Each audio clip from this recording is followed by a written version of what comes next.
తగు దేవా, నీకే వందనాలు, కోటి వందనాలు దేవా. తండ్రి, నా కుటుంబం రోగాలతో సతమతమవుతుంది. గత 10 డేస్గా మనశ్శాంతి లేదు. ఇంట్లో గొడవలు, రోగాలు, స్కూల్లో టెన్షన్స్, అస్సలు బిజీ లైఫ్లో దేవుని కూడా మర్చిపోయేంతగా ఉన్నాం తండ్రి. క్షమించు తండ్రి, నిన్ను మర్చింటే మమ్మల్ని క్షమించు తండ్రి. నా చిన్న కూతురికి ఆరోగ్యం బాగాలేదు, అలాగే నా పెద్ద కూతురు కూడా స్టార్ట్ అయింది. ఈ వైరల్ ఫీవర్ నుండి, వైరస్ నుంచి, జాండీస్ నుంచి నువ్వు వినిపిస్తావని నమ్ముతున్నాను తండ్రి. అందుకే నీకు స్తోత్రం తెలియజేస్తున్నాను తండ్రి. అలాగే నన్ను భారీ భయంకరమైన కళ నుండి విడిపించినందుకు నీకు కోటి లక్షలాది వందనాలు తండ్రి. ఈ కరుణాపీఠంకి రాక దగ్గర 4 నెలలు అవుతుంది. ఇక్కడ అడుగు పెట్టాను.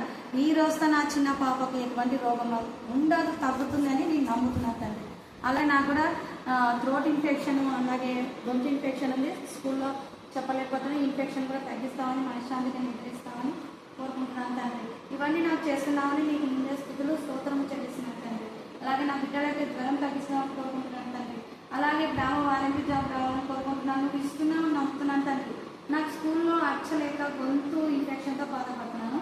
ఈ గ్రామ వాలంటీర్ వస్తే ఏదో అక్షర వర్క్ చేసుకోవాలని ఆశపడుతున్నాను తండ్రి. ఎందుకంటే నేను ఆ స్టేన్ పడలేనుకుంటున్నాను. అలాగే త్వరలో టెట్ డిఎస్సి కూడా ప్రపంచం మొత్తం టెట్ డిఎస్సి రాస్తున్నారు. అందరి టెట్లో క్వాలిఫైడ్, డిఎస్లో ఎంతో కొంతమందికి జాబులు రావాలి, అందరికీ రావు, అది తెలుసు.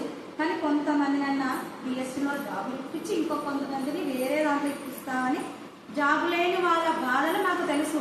మేము పడుతున్నాం అలాంటి బాధలు. ఇప్పుడైనా ఈ ఇయర్తో సమాప్తం కావాలి. ప్రతి కుటుంబంలో హ్యాపీ ఉండాలి. అలాగే చిన్నపిల్లలు, అలాంటి చిన్నపిల్లలు స్కూల్లో టీచర్స్ పిల్లలకి, స్టూడెంట్స్ కూడా వైరల్ ఫీవర్స్ వస్తున్నాయి. ఆ స్కూల్లో మొత్తము తగ్గిపోవాలి. అలాగే మా స్కూల్ స్ట్రెంత్ పడిపోయింది. ఈ సంవత్సరం స్కూల్ స్ట్రెంత్ కూడా పెరగాలని మా సార్ చాలా బాధల్లో ఉన్నాడు. మా వేణుగోపాల్ సార్ నా స్కూల్ కలుసుకోలేదు.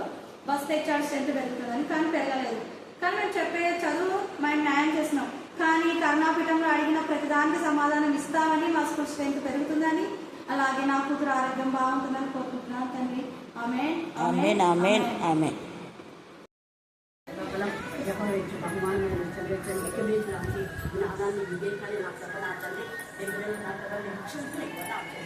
మీరు మాట ఇచ్చి మాట ఒక్కరోజు మాంసం ఇచ్చిన డెలివరీ వరకు మీరు చదువుతాను. ఈ రోజు ఈ విధానంలో నా తండ్రి బిడ్డలు మాత్రం ఎక్కడ తీసుకున్నామని అగ్రహం ఇచ్చాం. సంతకాలను కూడా రాయపరచబడి సమాధానం కాకుండా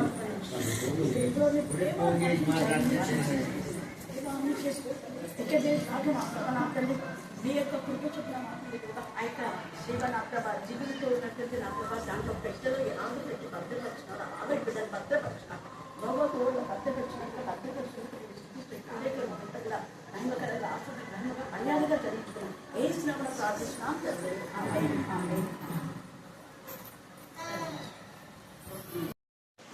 ప్రేమ వాళ్ళ ప్రభా మీకు ఎంతగానో వందనాలు స్తుతులు చెల్లిస్తున్నాం. ప్రత్యేక రీతిలో దేవ నా ప్రభా ఈ యొక్క కుటుంబంలో మీ నామం మీ రక్తం పెట్టించు దేవ. సింధు జీవితాన్ని మీరు ఎలా కడతారో నాకు తెలియదు, మీరు చూస్తుంది. తెలిసి తెలియక నా ప్రభా నా తల్లి బిడ్డ నా ప్రభాని మరి పొరపాటు ఏ విధానంలో మా తల్లి మీరు దేవ నా ప్రభా ఈ పరిస్థితిలో నిలిపిపోయినారో నాకు తెలియదు. కానీ జీవిత గల భూముల నుంచి మీరే పైకి వేయలేకమని ప్రార్థిస్తున్నాను. దేవ నా ప్రభా ప్రభాకాలు గర్దించండి, బుద్ధి చెప్పండి. వాళ్ళలో దుష్టశక్తి దురాత్మసం బయటపరచండి. తండ్రిగా కొడుకు నా ప్రభా సమర్పించే తండ్రిని మీరు గర్దించమని ప్రార్థిస్తాను, బుద్ధి చెప్పమని ప్రార్థిస్తాను.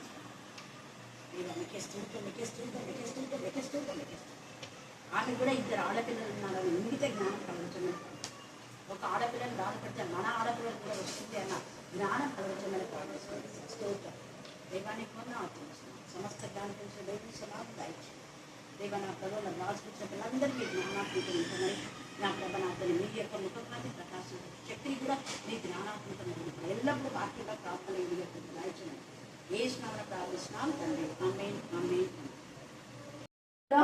ఓర్పు విశ్వాసం చెప్పండి, మళ్ళీ చెప్పాలి. చాలా ప్రాముఖ్యమైన అంశం ఇది. ఎందుకంటే ప్రస్తుతం అది జరుగుతుంది అన్నమాట.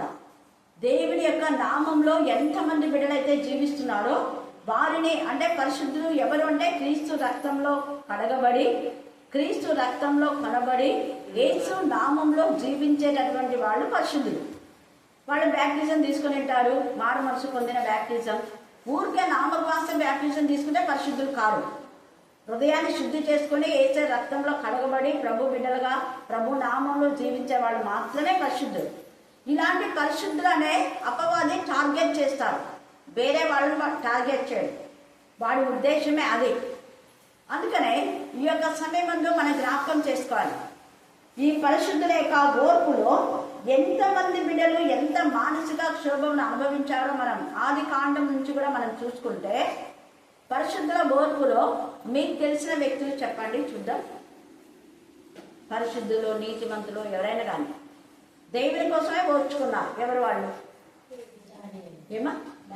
దానియేలు, ఇంకా హేబేలు, ఇంకా చెప్పండి. అంతేనా? ఏమా? సమూయేలా? సమూయేలు అంత లేదు. ఇంకా ఇంకా చెప్పండి. పరిశుద్ధులు అంటే వాళ్ళ అమ్మ హన్న ఓర్చుకుంది. శామ్యూయేలు తల్లి, కానీ శామ్యూయేలుకి అంత ఏం లేవు. వాళ్ళ అమ్మ అయితే రోజు ఇంకా ఏడ్చేదాన్ని. వాళ్ళ ఆమె ఆధ్యాత్మిక ఉంది కాబట్టి పెళ్ళిన ఆమె రోజు బాధించేటటువంటిది. ఈమె ఒక్కతే భయభక్తి కలిగి భర్తతో పాటు దేవుని మందిరానికి వస్తుంది. చూడండి, దేవుని మందిరమునకు ఎంత రెగ్యులర్గా దేవుని ఆరాధిస్తుందో హన్న, అంతగా ఆమెను బాధ పెట్టినారు. కొంతమంది అలాగే ఉంటారు. మన దేవునిలో దైవికంగా ఉన్నప్పుడు వాళ్ళు దేవుని సన్నిధికి రాకుండా మనల్ని బాధ పెడుతుంటారు. అట్లాంటి వాళ్ళు కూడా ఉంటారు. మనం దేవుని సన్నిధికి పోతుంటే వాళ్ళు రాకుండా వాళ్ళకి ఇష్టం ఉంటుంది. మనం పోకుండా చేయాలని కూడా కొన్ని మాటలు మాట్లాడాలంటే కూడా మాట్లాడుతుంటారు. అది కూడా శోధన ప్రజెంట్గా ఉన్న పరిస్థితుల్లో కొంతమంది అనుభవిస్తూనే ఉన్నారు. అవి ఇంకా ఎస్తేరు, మొర్దెకై వాళ్ళు యూదులు, రాజుగా ఉండాలి. రాజుగా ఉండవలసిన వాళ్ళను బానిసలుగా చేసి ప్రతిరోజు మానసికంగా మొర్దెకైని బాధించేటటువంటి వ్యక్తి ఈ యొక్క హామాను ద్వారా ఎన్ని బాధలు మొర్దెకై అనుభవించాడు. అలాగనే యోబు కూడా దేవుని భయభక్తి గలవాడే. యోబు కూడా నీతిమంతుడని దేవుడే సర్టిఫై చేశాడు, మనుషులు కాదు. యోబుని గురించి దేవుడే సాక్ష్యం ఇచ్చాడు. దేవుడు ఎవరెవరి గురించి అయితే సాక్ష్యం ఇస్తారో వాళ్ళనే వీడు అపవాది టార్గెట్ చేస్తారు. వేరే వాళ్ళని వాడు పెద్ద పట్టించుకోడు, వాడికి కావాల్సింది వాళ్ళే. అందుకనే ఇక్కడ ఎంత చక్కగా యోబును పరీక్షించే ఓర్పులో, సహనంలో, విశ్వాసంలో, విధేయతలో, ప్రేమలో, పరిశుద్ధతలో ఎక్కడ కాంప్రమైజ్ కాలేదు యోబు. ఎలాంటి పరిస్థితుల్లో కూడా ప్రభు బిడ్డగా నిలబడినాడు చివరి దాకా. హల్లెలూయా, హల్లెలూయా, హల్లెలూయా. మామూలుగా శ్రమలన్నింటిలో యోబుకు యేసు ప్రభుల వారు వీరిద్దరే ఎక్కువ శ్రమలు, శిష్యులు కూడా పన్నారు. కానీ యోబుకు వచ్చిన శ్రమలు చాలా చాలా కన్నీటి లోయ జీవితం. కన్నీటి లోయలో ఓర్పును కలిగి ఉన్నాడు, విశ్వాసాన్ని కాపాడుకున్నాడు. భార్య వచ్చి గమనించారు అక్కడ, యోబును శోధించడానికి అపవాది ఇష్టపడింది కానీ భార్యను శోధించరా? ఎందుకు చెప్పండి, మళ్ళీ చెప్పాలి. యోబును శోధించడానికి ఇష్టపడింది అపవాది, భార్యను శోధించరా? ఎందుకు? భార్య తన క్యాడరేని, వాళ్ళ క్యాడర్ వాళ్ళు సపోర్ట్ చేసుకుంటారు.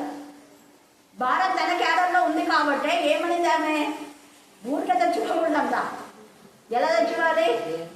దేవుని దూషించి తెచ్చుకో. ఎంత కష్టం చూడండి. అపవాది బాగా ఇద్దరు ఫ్రెండ్స్ అయిపోయినారు. యోబు భార్య అపవాది ఇద్దరు ఫ్రెండ్స్ అయిపోయినారు. వాళ్ళ పిల్లలను శోధించిందంటే పిల్లల కోసం రోజు యోబు ప్రార్థన చేస్తున్నారు. అక్కడ ఒక కాన్సెప్ట్ నాకు చాలా నచ్చింది. పిల్లల కోసము ప్రతిరోజు ఒక్కొక్కరి కోసం ఒక బలి పశువుని అర్పిస్తున్నాడు. 10 మంది కోసం 10 కట్టడం రోజు. ప్రతిరోజు వాడు ఏదైనా తప్పు చేస్తున్నారేమో దేవా, ఆ పిల్లల పైన నేరారోపణ రాకూడదు, తెలిసి తెలక మా పిల్లలు చేసిన తప్పులని వాళ్ళని రోజు హెచ్చరిస్తున్నాడు. ఇదిగో నాయన, మీ చెల్లెళ్ళు అక్క చెల్లెళ్ళు ఉన్నారు కదా, 3 వాళ్ళ ఆడపిల్లలు, వాళ్ళ ఇళ్ళకు మీరు పోవద్దు, మీ ఇళ్ళకే వాళ్ళు రావాలా. ఉందా ఇక్కడ? చూడండి, అసలు నిజంగా కొంతమంది తల్లిదండ్రులు లేకపోతే అన్నలు ఎంత ప్రేమతో చూడరు, వదిలేస్తాడు. చాలా బాధ, తట్టుకోలేము అలాంటి పరిస్థితులు విన్నప్పుడు. మన మధ్యలోనే ఉంటారు ఎంతోమంది. నిజంగా ఆ యోబు అయితే అలాగ పిల్లలు పెంచాడు తన కొడుకులను. మీరు ఫంక్షన్ చేస్తే మీ ఫంక్షన్స్ అంతా కూడా ఆడపిల్లలు పిలుచుకోవాలి, మీరు ఆడపిల్లల దగ్గరికి మాత్రం పోకూడదు, వాళ్ళు బాధ పెట్టకూడదు. అందుకనే వీళ్ళకి ఇచ్చిన ఆస్తి వాళ్ళకి ఇచ్చారు. యాక్చువల్గా మాతో పాటే ఆస్తి వాళ్ళకి పంచిచ్చినారని వీళ్ళంతా కూడా ఎలా ఉన్నారు, మీ ఆస్తి మీకు ఇచ్చినారు కదా, మీ ఇల్లు పిలిచేది అనాలి. అనలేదు. ఆడపిల్లలకు వాళ్ళు సహాయం చేస్తారు. మంచి కుమారుడు యోగు కుమారుడు. దేవుడైతే భయభక్తి కలిగి ఉన్నారు. బట్ భార్య కోసము బలి అర్పించి ప్రార్థన చేసినట్లేదు నేను అనుకుంటా. భార్య కోసం చేయలేదేమో యోగు, అందుకనే ఆమె సైతం దూరిందేమో. చూడండి, పిల్లలను తీసేసుకుంది, భార్య తీసేసుకోవాలి.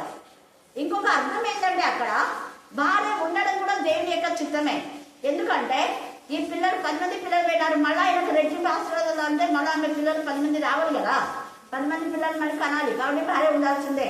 భార్య చనిపోకూడదు, ఎంత కనాలిగా. హల్లెలూయా హల్లెలూయా.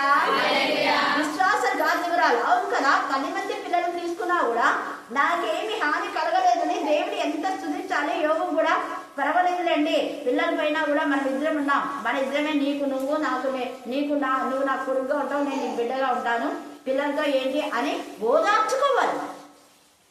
ఓదార్పు లేదు. అదే అన్న భర్త అయితే అన్నాడు కదా, ఎందుకు అన్నా నువ్వు అలా ఏడుస్తున్నావు, పిల్లలు లేదని, 10 మంది పిల్లల కంటే నేను ఎక్కువ అని కాదా అన్నాడు. ఎంత మాట చూడండి ఆ మాట. నేను ఒక్కరికి 10 మంది పిల్లల్లా ఉన్నాను కదా, 10 మంది పిల్లలు నీకు ఎంత సాయం చేస్తారో, ఎంత వదిలేస్తారో నేను అంత వదిలేస్తున్నాను కదా, నువ్వు ఎందుకు అలా ఏడుస్తున్నావు. తట్టుకోలేకపోయినాడు అన్న ఏడుస్తుంటే. ఎల్కానా నిజంగా అది భర్తలు ఎంత మంచి భర్త. ఇక్కడైతే యోబుకు అంత కష్టం వచ్చినా కూడా భార్య ఏమాత్రం కూడా ఓదార్పు చెప్పకుండా బాధను ఇంకా ఎక్కువ చేసింది. అప్పుడు వెంటనే కోపం వచ్చింది యోబుకు. నువ్వు మూర్ఖురాలివి అన్నాడు. యథార్థంగా మాట్లాడుతుంది కదా, యథార్థంగా నువ్వు మూర్ఖురాలివి, సైతాన్ పట్టింది నీకు, ఇంకా ఎన్న నింటాడు. సైతాన్ నీలో దూరింది కాబట్టే దేవుని దూషించి నేను చావాలా? అందుకు ఇంతవరకు దేవుని యొక్క కృపలో మనమంతా బాగా జీవించాం కదా. రాజరికపు స్థితిలో కొంతమంది రాజులకు లేని గంటను సొమ్మును దేవుడు నాకు ఇచ్చాడు కదా, అందరి బట్టి స్తుతించాలి కదా. ఈ కొంచెం బాధలో దేవుడిని నేను దూషించాలా అని చెప్పేసి వెంటనే ఆమె యొక్క మాటలు ఆమెకి తిప్పి కొట్టేశారు. హల్లెలూయా హల్లెలూయా హల్లెలూయా. పరీక్షలో గెలిచాడు యోబు. అలాగనే ఇస్సాకు కూడా, యోబు కూడా అబ్రహాం కాలం నాటివాడు, నోవా కాలం నాటివాడు అని చెప్తుంటారు. అలాగే నోవా కూడా అనేక మంది అతను ఎంత అపహసించినా కూడా నోవా కూడా ఓర్చుకుని రక్షణ కూడా కట్టాడు. అబ్రహాం అయితే ముఖ్యంగా ఎన్నిసార్లు నిజంగా దేవుని యొక్క పరీక్ష పరిశోధనలో ముఖ్యంగా నీ కుమారుడు నాకు ఇవ్వాలంటే ఏమాత్రం వెనకట్లేదు. చూడండి, సొంత ఒక్కడే ఒక కుమారుడు, ఇంకా మళ్ళా పిల్లలు పుట్టారో లేదో కూడా తెలియదు, కానీ ఒక్క కుమారుడు ఇవ్వడానికి వెనక తీయలేదు. హల్లెలూయా హల్లెలూయా హల్లెలూయా హల్లెలూయా హల్లెలూయా. తండ్రి ఎంత విశ్వాసం ఉందో శారాలో ఎంత అంటే శారకు తెలీదు, కుమారుని బలి అనే విషయం శారకు తెలీదు. తెలుసుంటే ఆమె ఏం చెప్పేదో ఎవరికి తెలీదు, అది అబ్రహాంకు దేవునికి మాత్రమే తెలుసు. కొన్ని విషయాలు అందరితో చెప్పని అవసరం లేదు. కొన్ని విషయాలు దేవునికి నీకు సంబంధించిన విషయాలు నీ భర్తకు చెప్పని అవసరం లేదు. మళ్ళీ చెప్తాను, అలాగనే నీ భర్తకు దేవునికి తెలిసిన విషయాలు నువ్వు కూడా చెప్పాలని ప్రెజర్ చేయని అవసరం లేదు. కాకపోతే వాళ్ళు పరిశుద్ధంగా ఉంటే చాలండి. అందుకని అబ్రహాము చేసే పని దేవునికి ఇష్టంగా ఉంది. దేవునికి ఇష్టమైనప్పుడు నేను భార్యకు మిగతా పనులకు చెప్పని అవసరం లేదు. ఎవరు చెప్పాలి? అబ్రహాం చేసే పని దేవునికి అబ్రహాంకి ఇష్టంగా ఉంది, అంతే. అది పరిశుద్ధమైన పని, అది అపవిత్రమైన పని కాదు, ఒకరు హాని చేసేది కాదు. ఇది మనం ఆలోచన, మనం చేసే పని ఇతరులకు హాని కలిగించేదిగా ఉందా లేదా అని మనం ఆలోచించుకోవాలి, అంతే. అయితే ఎప్పుడైతే అబ్రహాము నిజంగా ఇస్సాకు విషయంలో ఇస్తానన్నాడు, ఇస్సాకు కూడా చనిపోయే వరకు ఓర్పులో విశ్వాసంలో కాపాడుతున్నాడు. విశ్వాసంలో విధేయతలో ప్రేమలో పరిశుద్ధంగా ఉన్నాడు కాబట్టి బలికి దేవుడు అడిగాడు. హల్లెలూయా హల్లెలూయా హల్లెలూయా హల్లెలూయా. ఒక్కగానొక్క కుమారుడు ఇస్సాకును అడిగాడే కానీ ఎక్కడున్నాడో ఇష్మాయిల్ని వెతుకొని వచ్చి నాకు బలి అని చెప్పాలి. ఇష్మాయిల్ దేవుని మీదకే అప్పుడు కాదు. చూడండి, దేవునికి పరిశుద్ధంగా ఉండే వాళ్ళ ఇష్టం. అలాగనే దానియేలు కూడా మరణం మట్టుకు అతనికి శోధన వచ్చినా కూడా, మేము చనిపోయినా కూడా ప్రభువును మనం రక్షించినా పర్వాలేదు, రక్షించకపోయినా పర్వాలేదు, కానీ మా దేవుడు మాకు తోడుగా ఉన్నాడు అన్నాడు అని ప్రభువును ప్రార్థించడం మానలేదు. ఈ మధ్యాహ్న కాల సమయంలో నిన్నెవరైనా వచ్చి నువ్వు ప్రార్థించకూడదు అంటే, ప్రార్థిస్తే నీ ప్రాణం తీస్తామంటే మనం కూడా మణిపూర్ వాళ్ళలాగానే ప్రాణం తీసినా పర్వాలేదు, మేము ప్రభు కోసం నిలబడతామనాలి. హల్లెలూయా, హల్లెలూయా, హల్లెలూయా. తల్లులు తమ ఎదుట చనిపోతున్నా, పిల్లలు తమ ఎదుట చంపేస్తున్నా కూడా వాళ్ళు విశ్వాసాన్ని, ఓర్పును, సహనాన్ని కాపాడుకున్నారు మణిపూర్ ప్రజలు. రక్తం పారింది నదిలాగా ఆ ప్రాంతంలో. మణిపూర్ ప్రాంతం అంతా రక్తసిక్తం అయిపోయింది. ఆ రక్తాన్ని చూసి కూడా వాళ్ళు భయపడి వెనకడుగు వేయలేదు. మేము ప్రభు కోసమే జీవిస్తాం. అది విశ్వాసం అంటే. అలాంటి విశ్వాసం ఎవరికి ఉందంటే ఖచ్చితంగా పరిశుద్ధులకే. పరిశుద్ధులు అంటే మళ్ళీ చెప్పిన క్రీస్తు నా రక్తంలో కడగబడి కొనబడి ఆయన నామంలో జీవించే వాళ్ళకు మాత్రమే అలాంటి గట్స్ ఉంటాయి, అలాంటి తెగింపు ఉంటుంది. హతసాక్షులుగా అయినా పర్వాలేదు, మేము పరిశుద్ధతను మేము కాపాడుకుంటామని పరిశుద్ధులుగానే వాళ్ళు జీవిస్తారు. పరిశుద్ధతలో వాళ్ళు విజయం పొందుకుంటారు. ప్రభు దేవుని కోసం ఓర్పు కలిగి ఎంత కష్టాలైనా బాధైనా వాళ్ళు భరిస్తారు. వారి విశ్వాసాన్ని వాళ్ళు కాపాడుకుంటారు. అపోస్తలుడైన పౌలు నిజంగా దిగంబరత్వంలోను, ఆకలితోనూ, చలితోనూ ఆయన 39 దెబ్బలు 3 సార్లు కొట్టారు. యేసు ప్రభును ఒక్కసారి కొడితే ఈ పౌరుని ఎన్నిసార్లు కొట్టారు? 3 సార్లు కొట్టినా కూడా ప్రభువును వదిలిపెట్టలేదు. ఎంత బాగా నా పరుగు కడగొట్టించింది, నేను విశ్వాసాన్ని కాపాడుకుంటున్నా అంటాడు. హల్లెలూయా, హల్లెలూయా, హల్లెలూయా. యేసు ప్రభు యొక్క శిష్యులను రంపంతో కోసే పరిస్థితి వచ్చినా కూడా వాళ్ళు కూడా విశ్వాసాన్ని వదిలిపెట్టారు. ఈ మధ్యాహ్న కాల సమయమందు మనకొచ్చే పరీక్ష పరిశోధనలో విశ్వాసంలో మనం నిలవగలుగుతున్నామా, సోలిపోతున్నామా? పాటలైతే పాడుతున్నాం సోలిపోవలదు అని, కానీ పాట వరకేనా? మరి సోలిపోకుండా మనం ధైర్యంగా ఉంటున్నామా? నిర్గమ 9వ అధ్యాయము 23వ వచనం చదవండి. నిర్గమ 9:23. త్వరగా ఎవరు దిగుదా? తన కర్రను ఆకాశపు వైపు ఎత్తినప్పుడు యెహోవా ఉరుములను వడగండ్లను కలగజేయగా పిడుగులు భూమి మీద పడుతుండెను. యెహోవా ఐగుప్తు దేశం మీద వడగండ్లు కురిపించెను. దేవుడు అక్కడ అధికారం ఇస్తున్నాడు. అంటే శత్రువుల పైన విజయాన్ని పొందుకోవడానికైనా దేవుడు అధికారం ఇస్తాడు. తన ప్రజలను పరీక్షించడానికి, నలగొట్టడానికి కూడా దేవుడు అధికారం ఇస్తాడు. రెండింటికి. ఇక్కడ మోషేకి అధికారం ఇచ్చాడు. ఇక్కడైతే ఈ యొక్క 13వ అధ్యాయంలో ఘట సర్పానికి దేవుడు అధికారం ఇస్తున్నాడు. అధికారం ఇచ్చి ఆ శోధనలో కూడా దేవుడి కోసమే వాళ్ళు నిలవగలుగుతున్నారు. అందుకే 13, 6, 7 వచనాల్లో ఎంతగా ఈ యొక్క ఘట సర్పం ఏం చేస్తుందంటే పరలోక నివాసులను దూషించుటకును అది తన నోరు తెచ్చను, మరియు పరిశుద్ధులతో యుద్ధము చేయను, వారిని జయింపను, దానికి అధికారం ఇవ్వను. జయించడానికి కూడా దేవుడు అధికారం ఇస్తాడు. ఈ మధ్యాహ్న కాల సమయంలో నీకు కొన్ని విషయాల్లో అపజయం వచ్చిందంటే బాధపడద్దు. ఎందుకు ప్రభా ఇంత నీతిగా నిజాయితీగా ఉన్నా కూడా నాకు అపజయం వచ్చింది, అది కోర్టు కేసు కానీ ఏదైనా కానీ నీ పైన నింద, అది దోషారోపణ, ఇంకా కాకపోతే దోషారోపణ చేస్తూ ఉంటాయి, అది నువ్వు నిర్దోషిని నిరూపించకపోయినా బాధపడదు. యోసేపును నిర్దోషిగా దేవుడే నిరూపించాడు. యోసేపు నిరూపించుకోలేదు. నేను నిర్దోషిని వాళ్ళకు వీళ్ళకి చెప్తానని చెప్పలేదు, మౌనంగా ఉన్నాడు. చేయరాని నింద నిజంగా తట్టుకోలేడు. అంత పరిశుద్ధుడు. పరిశుద్ధులకు వాళ్లకు తట్టుకోలేనటువంటి నిందలు వస్తే అస్సలు మనమైతే ఓర్చుకోలేము. యోసేపు గుండె పగిలేలా ఏడ్చేస్తున్నాడు చెరసాల్లో, చెయ్యని నేరానికి. అని ఎంత పరిశుద్ధుడో కన్యకను చూడని వాడు.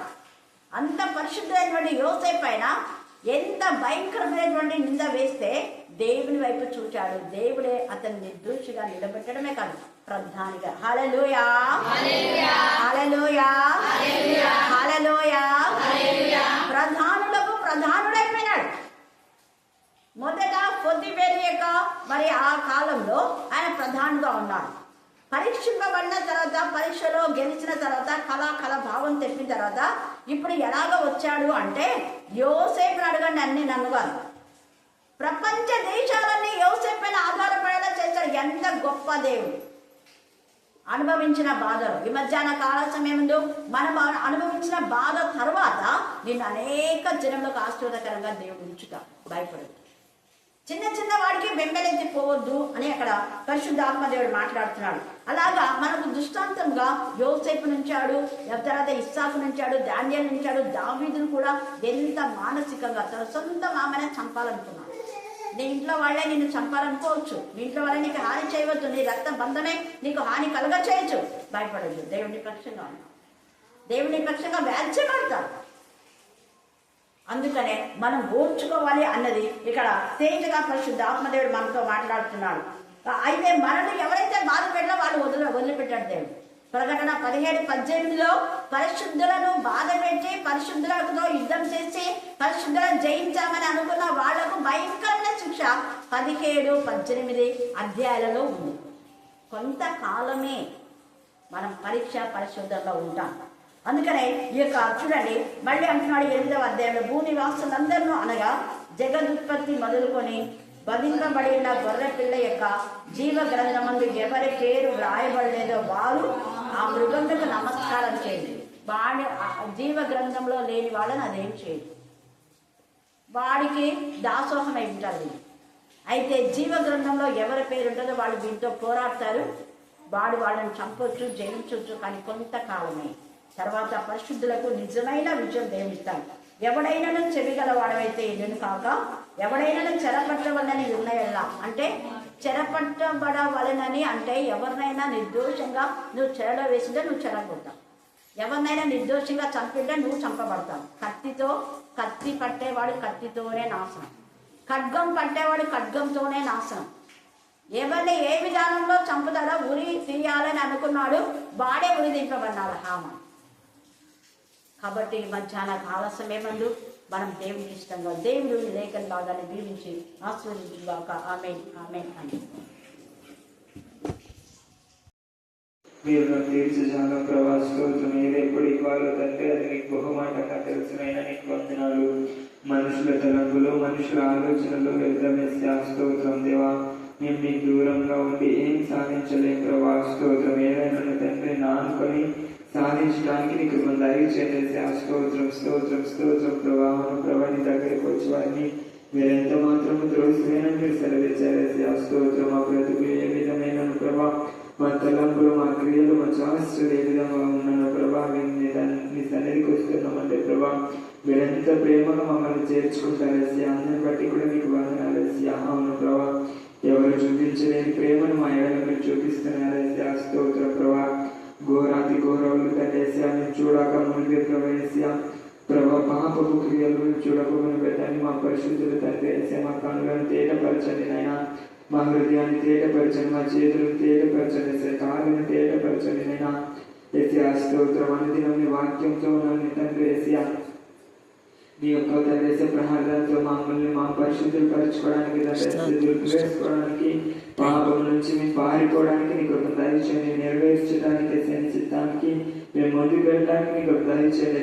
స్తోత్రం స్తోత్రం స్తోత్రం స్తోత్రం స్తోత్రం స్తోత్రం చదివిస్తున్నాం ప్రభా. చేయకూడదని వేసే సముద్రంలో ఉంటున్నాను ప్రభా, ఉపందించుకొని ప్రభా. స్తోత్రం స్తోత్రం స్తోత్రం చదివిస్తున్నాం ప్రభా. మా బ్రతుకులు కూడా ప్రభా లోకంలో ఉంటున్నాం తండ్రి, లోకంలోని ఏది మాకు అంటుకున్నట్లు నీకు దయచేయండి. కాలు నుంచి పరిశుద్ధాత్మని కంచవేయమని ప్రార్థిస్తున్నాను నేను. స్తోత్రం. కరుణాపీఠంలో ఉన్న వారికి తండ్రి ప్రభా, కరుణాపీఠంలో వచ్చిన వారికి వెళ్ళొచ్చిన వారికి ప్రభా నీ కరుణాపీఠం యొక్క సీల్ వేయమని ప్రార్థిస్తున్నాను నేను. స్తోత్రం స్తోత్రం. ఏ ఒక్కరిని శోధించటకు వీలు లేదు ప్రభా. స్తోత్రం. మీరు ప్రభా శోధించడానికి వచ్చినప్పుడు ప్రభా సైతాన్ని వెనుకకు బొమ్మని సెలవిచ్చారేసా. కరుణాపీఠంలో ఉన్న బిడ్డల్ని కూడా తండ్రి మీరు ముద్రించమని ప్రార్థిస్తాను నేను. స్తోత్రం. టచ్ చేయడానికి వీలు లేదన్న రీతిగా తండ్రి మీరు ముద్రించమని ప్రార్థిస్తున్నాం ఏసా. ప్రత్యేకించుకోమని ప్రార్థిస్తున్నాం ఏసా. మీరు మాత్రమే ప్రత్యేక పరిస్థితి ప్రత్యేకించబడతాను ఏసా. స్తోత్రం. మాకు రాజులు తండ్రి ఏసియా మాకు తండ్రి ఏసియా ఎవరు లేరు ప్రభా. స్తోత్రం. నీ అందరినీ ఉల్లసించుచున్నాం ప్రభా. అవును ప్రభా ఏసియా. స్తోత్రం స్తోత్రం స్తోత్రం. ఎవరిని బట్టి మేము అతిశయించుచున్నామంటే ప్రభా కేవలం మీ వాక్యమును బట్టి మిమ్మల్ని బట్టి మేము అతిశయిస్తున్నాం ఏసియా. స్తోత్రం స్తోత్రం ఏసియా. లోకమును బట్టి ఒకవేళ మేము అతిశయిస్తుంటే మమ్మల్ని గర్దించమని ప్రార్థిస్తున్నాం ఏసియా. స్తోత్రం స్తోత్రం స్తోత్రం స్తోత్రం స్తోత్రం చేస్తున్నాం ప్రభా. మాకు లోకంలో ఉన్నది మాకు తృప్తిపరచదేసి స్తోత్రం స్తోత్రం స్తోత్రం స్తోత్రం చేస్తున్నాం ప్రభా. నీ మాట వినే తండ్రి నీ కాడని మేము ఎత్తుకోవడానికి నీకు దయచేయండి. స్తోత్రం స్తోత్రం స్తోత్రం స్తోత్రం స్తోత్రం చేస్తున్నాం ఏసియా. అవును ప్రభా, మొదట నీ కాడి తండ్రి భారంగా నన్ను ప్రభా సులువు చేసే దేవుడు వేసి స్తోత్రం స్తోత్రం స్తోత్రం స్తోత్రం స్తోత్రం చేస్తున్నాం ప్రభా. చిన్న బిడ్డలకు తండ్రి చెడు ఆలోచనల నుంచి నిన్నుకొని అనడానికి నీ కృప దయచేయండి. నేరం ఎవరిదంటే ప్రభా తల్లిదండ్రులు ముమ్మారు చెప్పారేసి ఆ స్తోత్రం స్తోత్రం స్తోత్రం స్తోత్రం స్తోత్రం చేస్తున్న ప్రభా నీ బిడ్డలు ప్రభా శోధనలో ప్రవేశిస్తున్నారంటే జాగ్రత్తగా ఉండమని మీరు తండ్రి వాక్యంలో తేటగా మీరు చేశారేసి ఆ స్తోత్రం ప్రభా. అవును ప్రభా, అవును తండ్రి వేసి ఆ నయం భర్తని తండ్రి మీరు తండ్రి చంపడానికి కూడా రీజన్ అదే ప్రభా. స్తోత్రం తండ్రి యజమానుడు తండ్రి కుమారులను చక్క పెట్టినందుకే ప్రభా కుటుంబంలో యజమాని మీరు తీసుకున్నారేసి ఆ స్తోత్రం నేను తండ్రి వేసి ఆ స్తోత్రం స్తోత్రం స్తోత్రం స్తోత్రం స్తోత్రం చేస్తున్నాం ప్రభా. యజమానురాలు ప్రభా కుటుంబాన్ని కట్టుకోవడానికి నీకు దయచేసి ఆ స్తోత్రం. మరణం తండ్రి మరణం వేసి ఆ స్తోత్రం స్తోత్రం ప్రభా. చిన్నారులకు ఆత్మకు శాంతి కలిగించేసి ఆ స్తోత్రం ప్రభా. ఎంతో కోశ అనుభవించి వెళ్ళిందో ప్రభా మాకు తెలియదు ప్రభా. పరిస్థితి ఎందుకు ఇచ్చారో కూడా మాకు తెలియదు ప్రభా. ఏదైనా తండ్రేసి ఆ ప్రభావం చేశారంటే శైతానికి అధికారం ప్రభా మీరు ఇచ్చారేసి ఆ స్తోత్రం. వాటి నుంచి మీరు విడిపించారేసి ఆ స్తోత్రం వేసి వాటి దగ్గర అధికారం తండ్రి వేసి కోసం ఎదురు చూస్తున్నాడు వేసి ఆ స్తోత్రం స్తోత్రం స్తోత్రం. అలాంటి పరిస్థితుల నుంచి విడిపించేసి ఆ స్తోత్రం వేసి మానవుడు తలంపులు తండ్రేసి ఇక్కడే దయచేసి ఒక నిమిషం ఒక పొరపాటు అనేసి 5 నిమిషాలు అనేసి వారి పాపము సుఖపెడుతున్నట్లు నీకు దయచేసి స్తోత్రం స్తోత్రం స్తోత్రం స్తోత్రం స్తోత్రం స్తోత్రం ప్రభా.